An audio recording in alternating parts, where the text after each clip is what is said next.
Yosh. Salut à toi mes Wanderers et bienvenue dans ce nouveau vlog. Ça faisait longtemps, on a fait un saut dans le temps. Maintenant on est en hiver et du coup aujourd'hui j'ai décidé de te montrer un petit peu de culture japonaise parce qu'il n'y a pas qu'à Tokyo ou à Kyoto qu'on peut voir ça. J'ai nommé cette vidéo le petit Kyoto du Nord parce que je suis actuellement entre Morioka et Sendai, au sud de la préfecture d'Iwate, et il y a le petit village d'Iaizumi qui est un petit peu considéré comme le berceau culturel de Tohoku. Tohoku, pour rappel, c'est la partie nord de l'île principale, Honshu. Et aussi petite que cette ville peut-être, elle abrite énormément de temples, de grottes, de sources chaudes traditionnelles japonaises. Du coup, on va faire un tour aujourd'hui. Et j'ai commencé par le temple Motsuuji, putain, c'est compliqué à dire, qui est en fait un parc regroupant plusieurs temples avec un lac qui est à cette époque de l'année partiellement gelé. Et c'est aussi un ancien temple impérial qui a été détruit par le feu, je crois, au XIIIe siècle. J'ai l'impression que c'est un petit peu la coutume au Japon. À chaque fois que tu vas voir quelque chose, un monument, il a forcément été détruit à un moment de l'histoire. Voilà, et en plus, contrairement à Kyoto, il n'y a pas de touristes. C'est magnifique, je suis quasiment tout seul dans le parc. C'est reposant au possible, j'avais peut-être un peu besoin de spiritualité, c'est juste génial. Aujourd'hui je suis venu de Morioka, il y avait encore beaucoup de neige là-bas. Ici il n'y en a plus beaucoup, il a neigé il y a quelques jours de ça. Mais le lac a partiellement gelé et partiellement recouvert par la neige est juste magnifique. Je t'offre une petite balade enneigée, c'est parti.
Aller voir un autre endroit, à savoir qu'il y a un ticket de bus qui t'offre un pass journée pour 3 €, 3,50 €, qui te permet de voir tous les spots, à voir tous les temples et d'aller même dans les sources chaudes. Il y a aussi d'autres endroits à voir, bien sûr, tels que les grottes, mais elles sont un petit peu plus à l'extérieur de la ville et pour ça, il faut que tu prennes des lignes régionales qui vont te coûter un petit billet en plus. Mais sans moyen de locomotion, on peut quand même tout à fait, en une journée, voir à peu près tout ce qu'il y a à voir ici. Ça, c'est vraiment cool.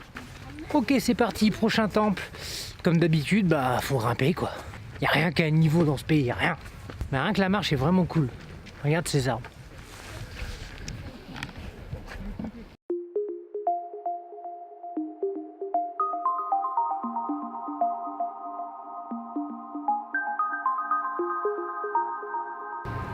En même temps, c'est vrai qu'il fait pas bien chaud. Selfie samouraï, check.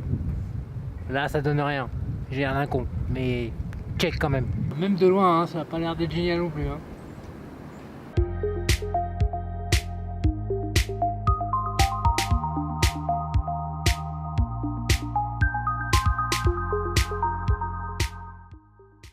Je suis tombé sur un temple qui a vachement de la gueule. Au niveau détail du bois et de l'ancienneté, c'est juste magnifique. C'est beau, les dragons, les espèces de lions là. Et puis en plus de ça, en plus d'être très joli architecturalement parlant, il y a aussi une sacrée vue.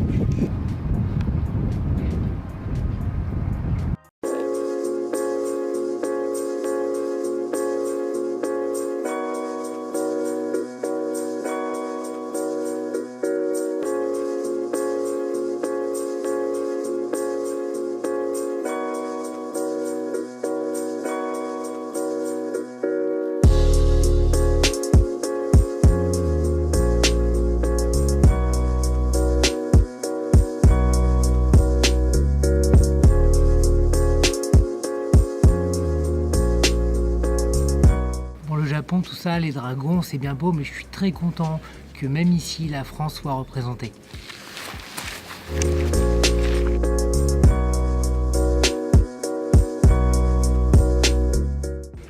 Voilà, comme je te disais, en fait, tu as une colline et c'est qu'un seul endroit de la ville où tu peux visiter les temples, mais tu as tous ces temples-là à voir. La plupart sont en accès gratuit.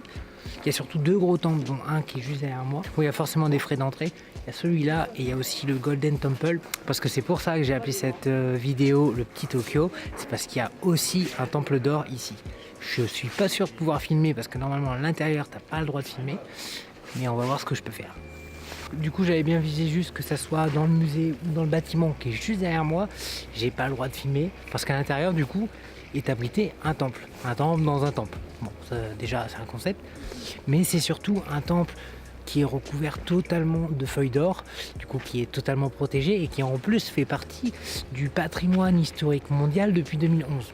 Et tout est intégralement recouvert d'or, que ce soit les statues des divinités, les poteaux, les murs, les volets, tout est plaqué en feuilles d'or.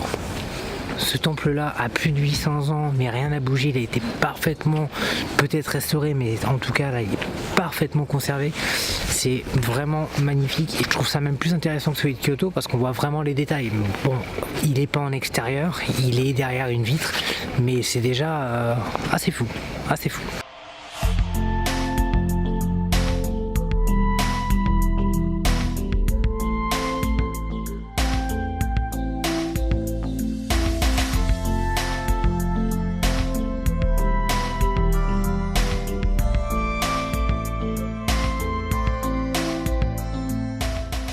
Tu l'auras compris, le reste du parc est totalement filmable et c'est juste magnifique. Comme tout à l'heure, là je suis un petit peu plus en hauteur, du coup il y a un peu plus de neige qui reste, ça donne un cachet incroyable au site.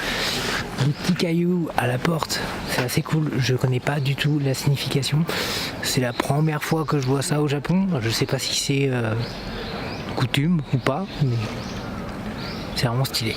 Voilà, c'est donc dans cette forêt qui mêle bambou et arbres centenaires et aussi avec le orange pétant de cette torii qui dénote un petit peu parce que on est totalement dans quelque chose de très sobre, de très travaillé au niveau de l'architecture des temples. Les sculptures sont vraiment belles et du coup voir cette jinja, voir ce orange pétant en plein milieu de cette forêt, ça dénote un peu. Voilà, normalement au Japon on les cherche les torii parce que c'est cool et c'est beau et c'est sympa. Je pense qu'un peu plus de sobriété aurait été le bienvenu.